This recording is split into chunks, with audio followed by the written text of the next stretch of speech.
Hi guys, my name is Daymi Pelaz. I'm the host for today's Zoom. I'm going to share my screen and then we're gonna get started. This week's Zoom is on identification of the problem, which is section G of the BCBA 4th edition task list. And we're gonna move on. I'm going pretty quickly today because I was running a little bit late. So we're gonna go straight to the disclaimer. As you all know, the disclaimer is what we go through to make sure that everybody understands why we do this group and why we go over everything.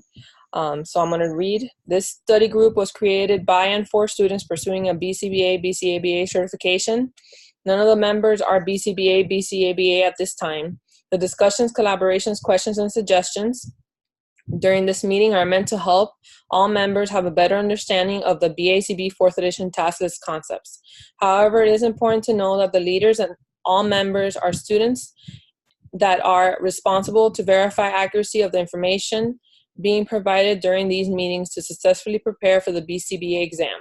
As students in the field of ABA, we must act in a professional and ethical manner at all times. So, considering this, we have ethical considerations which makes us follow these rules, which means we cannot share questions, specific questions from any kinds of tests. That includes any mock exams, paid resources, or discuss anything into this regards for the meetings. Nothing specific on any clients, any information that invades confidentiality. And if we are going to go over anything that's open resources, peer-reviewed articles, or books, just make sure you give credit to the author. All right, now after that, I'm going to give some announcements. I want to give a shout out to Faiza, Emma, and Jacqueline for attending more of our meetings. The last meeting I had, I recognized many of our members that have been attending. But for the past couple of weeks, I've been noticing that Faiza, Emma, and Jacqueline have been attending more. The leaders are keeping track and collecting data on the attendance. So I have noticed that, and I want to make sure I recognize these three people. So I want to thank all of you, even the ones that have been doing it from before. Thank all of you for attending these meetings. It's very important to us. And as all of you know, remember that our goal is to pass. So our suggestion to you is to attend at least one meeting. So I have it highlighted very big there. Just one meeting a week, and I think it's going to make a big difference. I feel that I'm learning a lot every single time I listen to any of the meetings. So I think that everyone could learn a lot from just one meeting they attend. All right, so we're going to move on. The BCBA section G, 4th edition task list. This is everything I'm going to go over. It's a lot, but I tried to write it in my own words as best as possible. So, you know, be gentle on me. But so we're going to go on to G1, which is review records and available data at the outset of the case. So I wrote for sources, I used the Mayer book, which is Behavior Analysis for Lasting Change, and Past the Big ABA. I wrote the page numbers there for you if you guys want to see what I wrote and why I wrote it. But basically, I want to go everything and break down what is it that they mean when they say review records and available data at the outset of the case. So what does that mean? So I wrote that this means to analyze all the records and data prior to completing an initial assessment. So examples are IEP, psychological reports, school board, private, hospitalization records, and anything else. So this is just basically collecting this information before we do anything. Before we even start anything, we first ask for all this documentation so that we can analyze everything as a whole.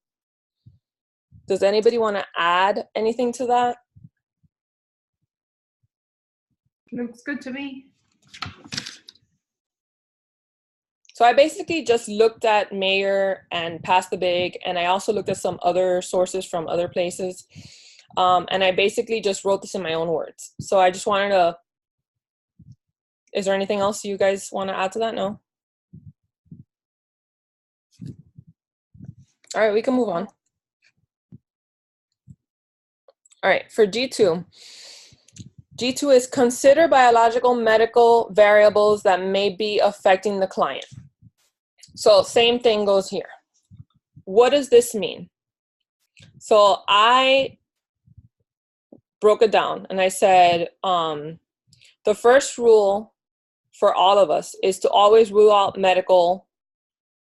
any medical considerations and refer to an MD, which is a doctor, if needed. So if you see that a child is limping, then maybe you should tell the parent, hey, take them to go see a doctor.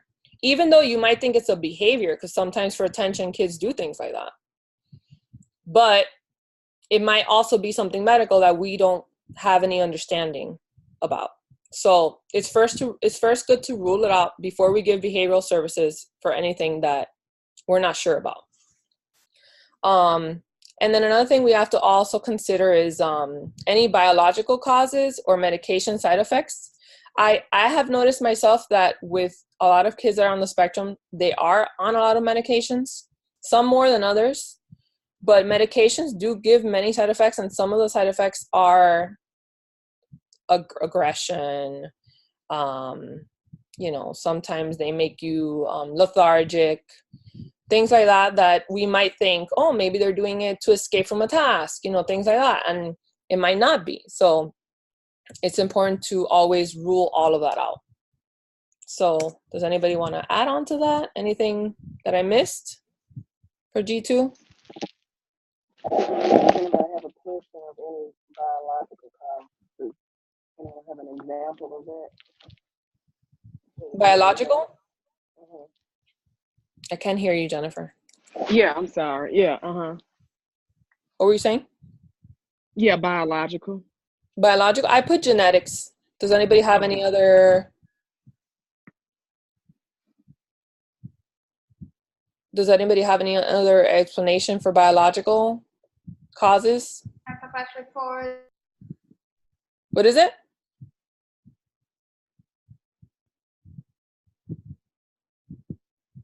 It could also be like they're sick, right? Or they have any illness? Any illness? Any illness. Okay. Doesn't have to be like a chronic illness, I think. Could be any illness that can come and go. Yeah. I don't know if I'm explaining myself correctly. Yeah. So I don't know if any of you know, but my younger son has epilepsy, and he's actually getting ABA now. And my older son has autism, so I've already run through all of this ABA stuff. But now, because my younger son has epilepsy, he's having behaviors now. So, I know what it is to go through a biological cause. I'm guessing epilepsy would fall under that. Also he's taking a lot of medications, so that could be causing it, but also he's gone through a lot, with everything that he went through in his brain and everything that we've gone through for the last year. So that can be a biological cause. I'm just thinking maybe that is something. Yeah, that was helpful. Okay. All right, so that, and we can move on to G3. Conduct a preliminary assessment of the client in order to identify the referral problem. Is that what it says? Yeah, problem. So what does this mean? So once a medical consideration is eliminated, then conduct indirect assessment. So once we rule out that it is not a medical consideration, or maybe it is a medical consideration, but maybe it's a little bit of both. Like I said with my son, he has epilepsy, but some things are not his epilepsy. Something is just things that he's learned. Like, you know, because he went through a lot in the hospital, the doctors would carry him, baby him, things like that. So he's kind of learned, wow, you know, I get a lot of things for being babied. You know, I could be spoiled, you know, so it's not just what he went through, it's also learned. So you also have to consider that it can be both medical and not medical. So once that's eliminated, once you figure out, is it medical or not, or maybe both, then you conduct the indirect assessment. And we all know what the indirect assessment is because we already did section D, which goes over all of that. And I think session I also goes over that. And then I also put here, ask yourself these questions first. So I wrote it in my own words, like I said, but there's other ways to ask these questions. So is the behavior a safety concern?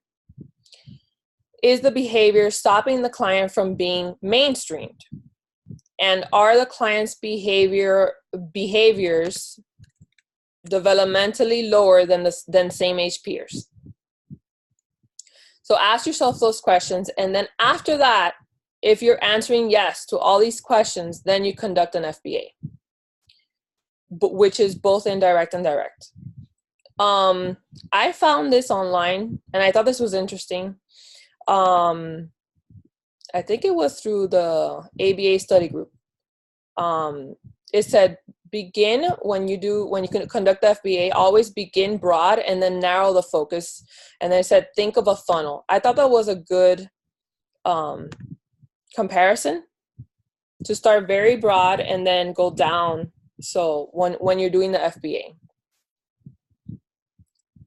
Does anybody want to add anything to that?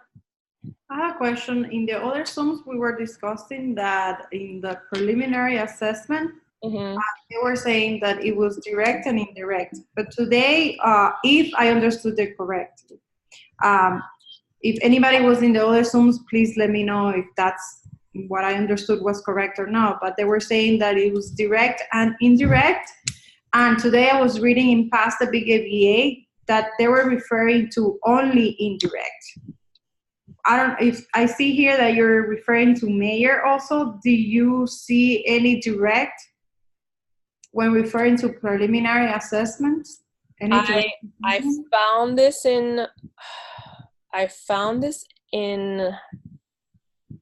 ABA study group. Okay.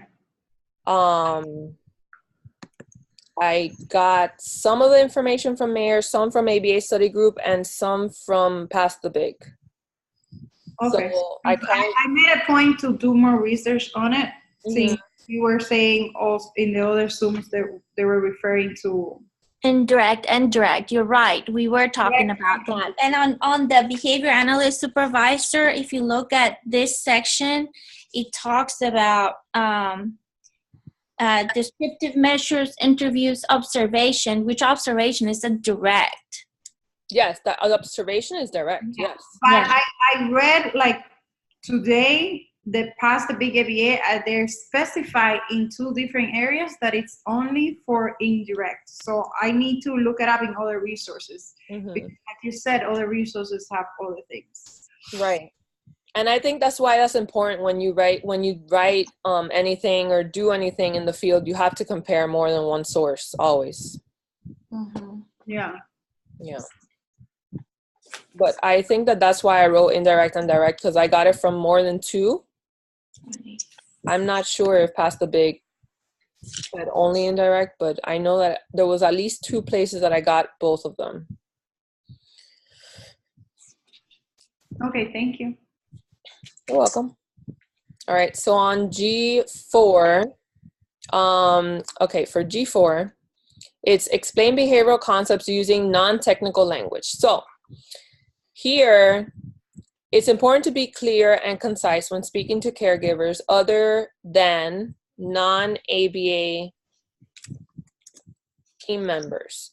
So anyone else, so teachers, administrators, other therapists, doctors, relatives, anyone that is not related to ABA, please, please, please speak to them in clear and concise language. Normal English or Spanish, whatever language it is, but regular language. Others may feel confused. So this is how I felt when I first started as an RBT. I was studying so much and I was trying so hard that I used to talk in technical terms, and I felt that others were very confused. Just in the face, I can tell their facial features showed me that they were very confused. And I even heard sometimes that some parents were even offended. So don't ever do it. It's not worth it. If you want to talk in technical terms, go look for a BCBA to talk to, go look for an RBT. But to others, it really offends people. So when being spoken to in a very technical manner, they just don't understand. So some people just feel offended. So just refrain from it. So refrain from using mentalistic language as well. This is important to always do that. And if others do it, clarify by asking examples. So I've done this myself. So if a parent says, my son is frustrated, ask them, what does that look like? That way you know exactly what happened. Because sometimes parents say, well, last time my son was frustrated. Okay, why? What did that look like? Tell me more. Give me some examples. They can talk that way, but just try to get more information from them and then refrain from doing it yourself. Does anybody want to add on to that? Anything? No, you explained it. I think you covered it all. Awesome. Great job. That's why I took 10 minutes longer, because I took time. Okay, G5. Describe and explain behavior, including private events in behavior analytic, non-mentalistic terms. So we're going back to some very similar. When speaking to other ABA professionals, you can speak using ABA terminology, but never speak using mentalistic language. So I actually I'm not gonna say reprimanded, but I actually got told that if I did it again, I would get in trouble. Because I went to, as an RBT, student analyst, whatever they want to call it, I went to a training. It was actually a CEU. It was a continuing education training. And, obviously I want to talk the same way all the BCBAs are talking. And it was only me and 2 other RBTs there. So I'm like, okay, so I got to step it up. So I went and I'm talking and I'm talking and I'm talking, and one of the BCBA, she tapped me on the shoulder and she told me, don't do that again. And I was like, what did I do? And she's like, you just spoke very mentalistically and you're so into impressing other BCBAs that you have to notice when you talk, you got to avoid that as much as you can. So catch yourself before you say it. So after I was told that, she said it very nicely, but she was just teaching me for my own good. After I was told that, before I talk, I always stop myself and say, what am I going to say? Make sure it's not mentalistic. Even when I'm talking to teachers, when I'm talking to parents, never do it. So an example I put for mentalistic. So mentalistic versus observable and measurable terms. So he is always angry at home versus he was screaming and hitting when he arrived to the home. So that's basically saying the same thing, 2 different ways. Does anybody have any other examples for that?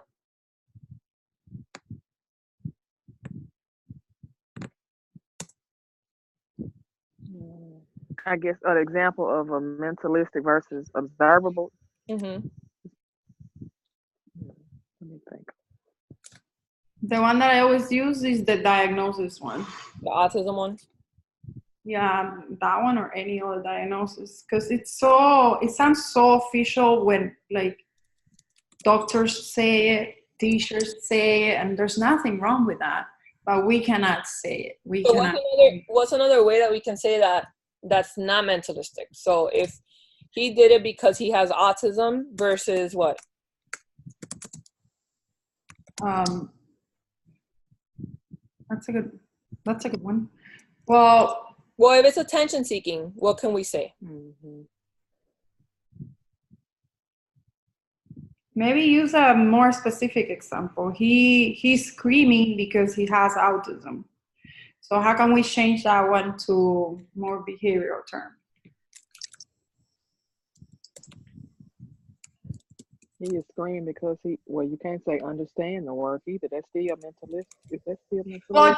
Well, Jennifer, you're a teacher. How would a teacher say that phrase? I don't even think that, we can't say it either as a teacher. We call it avoiding jargon as a special ed teacher. We can't, speak like that either.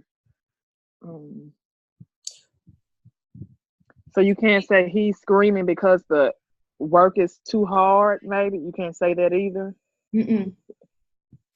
No. You can only state what you see. So he was screaming. Okay. Okay.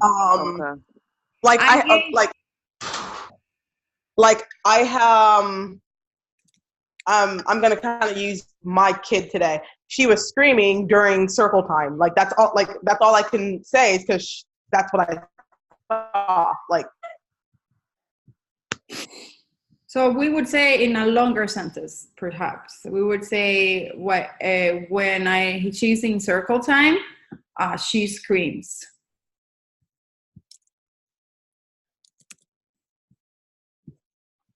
She was screaming during circle time. Yeah. Exactly.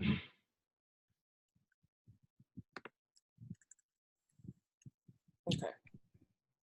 And usually, I don't mean to say that the doctors say it's because everything is for autism, but usually I would say, oh no, my son, he's screaming, he's pulling on his hair, he's banging his head against he used to, when he was really little, he was really bad, he would bang his head against the back of the bed. And they would just say, oh yeah, you need to understand that those are things that come with autism. Those are autism signs. Those are typical behaviors in autism. But that didn't solve anything, it was just a circular reason. That's a circular reason. That's a classical example of circular reasoning. Needless to say, I hate it. He could have said, or whoever said that, they could have said, he's having repetitive behaviors, which are signs of autism. Because repetitive behaviors falls within the three categories of autism. They look at three different things for autism, and one of them is behavioral repetitive behaviors. Repetitive behaviors. Yeah, the difference between them and us, for example, what you're saying right now, that statement is correct from their end, but from our end, we see it there's a behavior and we're gonna tackle it. Right, of course. They see it that's part of it, and it is what it is. It is what it is. You have to deal with it, basically. Exactly. Or accept it, or. Mm-hmm. I think we have to look at it more than they're acting the way that they're acting because that's who they are, but they're acting the way they're acting because of something that happened. Right. For a purpose. Right. Yeah, because whatever it is, it could be for attention, it could be for escape, whatever, but it's for a purpose. It's not for what a lot of people say, oh, they did it for no reason. It's not. It's always for a reason. There's always a reason. Function. Because I hear that all the time. I hear people saying, they just did it. I don't know why. It's for no reason. Just for no reason. Okay. All right. Does anybody have anything else to say, or can we move on? Okay. We can move on. Okay. G6. Provide behavior analytic services in collaboration with others who support and or provide services to one's client. So what does that mean? I'm going to write that down. Okay. So I wrote, collaborate, train, and supervise with any RBTs, BCABAs. So that means work as a team with any RBTs or BCABAs that are under you that are on that specific case. So try to do that as much as possible in order to implement the intervention as best as possible and for it to run smoothly for the best interest of your client. So always when I have worked on a case, worked on a case that has been mine. So I am a student analyst and I have a BCBA on top of me and I'm being trained to be a BCBA. So even though I'm not a BCBA, I have gone in there, I've conducted assessments with the BCBA next to me. I have, done interviews with the BCBA supervising me, all of that with the BCBA there. But the BCBA has given me the liberty, since they know that I've already done this a few times. Hey, let's say this is your case. What would you do? So I have trained the RBTs. I have trained and told them what I want to do. If this were my case, what would I do? And when I do that, I always make sure that the first month I go as much as possible.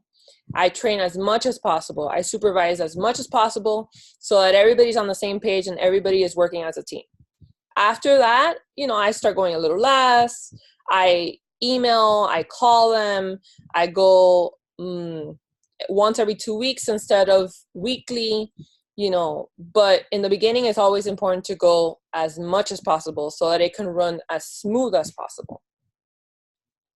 The other thing too that I have noticed working in the field is it's important to work as a team with other providers. So doctors, speech pathologists, occupational therapists, physical therapists, licensed mental health counselors. A lot of these providers are very mentalistic. And even if sometimes you don't agree with something they say, it's important to work in an ethical and professional manner at all times, because that's our field, behavior. If we're not acting in an ethical and professional manner, what do you think they're going to think when we work with clients that are learning behavior from us? So it's our job to make sure that we are acting that way so that we can be the examples. Yeah, because I was thinking today that the thing is that everybody talks in mentalistic terms. That's why it's so hard for us even to point it out in our own conversation, because everybody, like professionals, talk in mentalistic way, and I think we're the only ones. Right. But here's the thing, and I think I said this in the last Zoom that I did, or maybe it wasn't another Zoom. I have great relationships with SLPs, OTs, PTs, licensed mental health counselors. I refer them. I work with them side by side. I help them. But sometimes I don't agree with them. And if I want to get my point across, I have to do it in a very subtle, ethical way.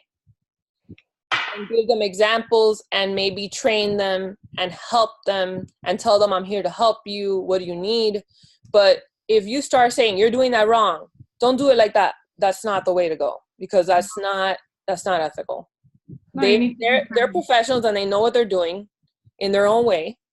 So just respect that and just give them your point of advice and explain it to them. That's what they want to know. If you explain it to them in a nice way, they're going to listen to you.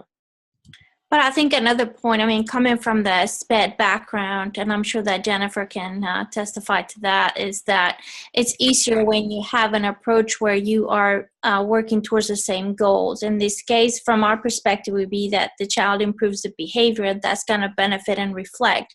But we can't forget that a lot of the behaviors and frustrations may also come because of the school environment. Right. So the more that we work with them and look at the goals that they have, and that we can work together on how to diminish and promote, very helpful practices for the maintenance of the plan that we may be trying to implement. If we do it, but nobody else does, it may not be as effective for us.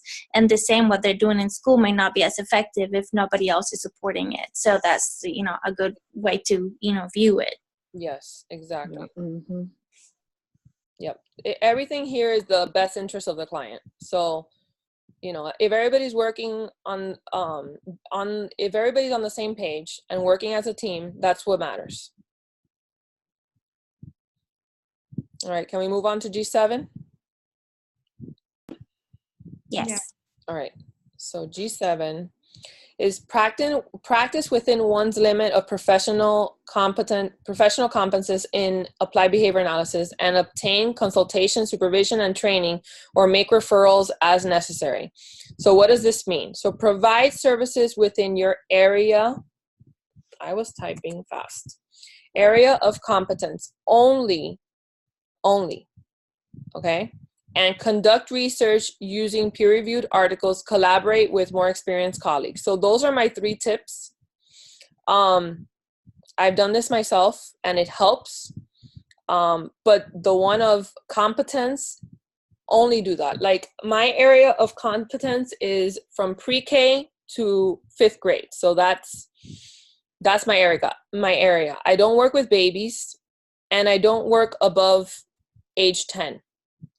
I have had many people that have come up to me and have told me, oh, I have a nephew that's 20 and, you know, he needs ABA and can you conduct an assessment?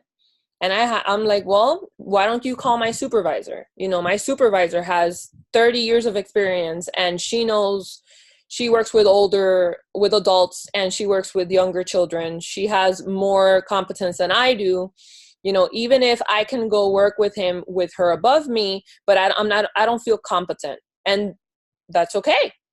And they're like, okay, no problem. You know, as long as you say it in a respectful way and you explain to them why you're not going to provide services, they'll understand. And then refer clients to other providers or agencies if you feel you are not competent. So I basically just said that, that, you know, you can refer them to someone else or tell them to call an agency. But I also put here, however, it's important to educate yourself and attend continuing education CEUs to open yourself to new experiences in other areas of competence and provide the best possible services to your clients. So, even though I only have 5 years of experience as an RBT, I was just talking to Yanisbel about being a parent of a special needs child. That gives me 10 years of experience with special needs personally, and then professionally 5 years of experience. I still feel with all of that I'm not competent with, like I said, babies and older than 10 years old. And I won't do it unless I get trained, unless I have a supervisor there with me at all times. It's just something that I don't feel comfortable doing. If I don't feel successful, I'm not going to do it. So it's just the way ABA is. And our rules that we have to follow and everything. So does anybody want to add on to that? Anything? I have a question. So have you read somewhere how long the training has to be, or any specific details? Because I know I think in a mock I got that question wrong, but it was a while back. They were asking like, you take courses, but you don't do like in-person training with another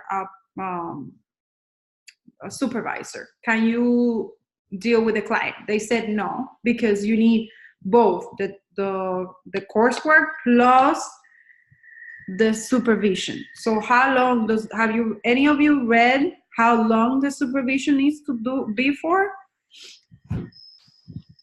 Because it took us a while to be competent at whatever we are right now, right? Like at least me, I did 1,000 hours, and you guys did 1,500 plus whatever else you're currently doing. Right. I'm not sure if there's an exact number. I think every situation is different. And, you know, I've even had the situation where I've worked with clients that I'm competent with, and I have to seek support sometimes because they're doing something that I've never dealt with. Like all of a sudden, like I've gone into the client's home, I've worked with them for 3 months, and then all of a sudden there's new behaviors that I've never dealt with, and I've had to stop going, seek support, do research, you know, and then they come in and help me, and then I can go on my own, continue to go on my own. So it really depends. Every situation. There's not somebody shaking up on you. Like, depends on the case and your personal. No. It's case by case. I don't think that I have read anything that says there's a time limit or, I haven't. That's why I'm asking, just in case. It's a great question, though. Yeah, no, I've never heard of it being a specific number. No. If you think about it, how many years have you spent to become competent in, right now, the age group, at least the age group and like I said, even though I still sometimes feel like, oh, wow, look, this is something new. Let me go call so-and-so that knows more about this than me. Like precision teaching, I'm learning about that now. I'm not going to go, even though I know a little bit, I'm not going to go work with a client on precision teaching. I'm using it on my son, but I'm not going to go work with a client on that. You get me? So it's something that you have to continue to work on until you feel comfortable. Until a BCBA looks at you and says, oh, you know your stuff. Go work on it with someone else. I mean, it's not something that there's an exact number. Some people take longer than others to feel competent. Some people take less time. It really depends on every case. It makes sense. I'm just asking a specific details just in case the test says something about it. They're probably going to give you some extra information so that you can make the choice. They're probably not going to give you exact numbers. Like they're not going to say, oh, it took 10 years for so-and-so. I agree. Mm-hmm. Right. Yeah. So I'm going to stop this meeting and make a new one because it says I have less than a minute. Okay? Okay. All right, guys.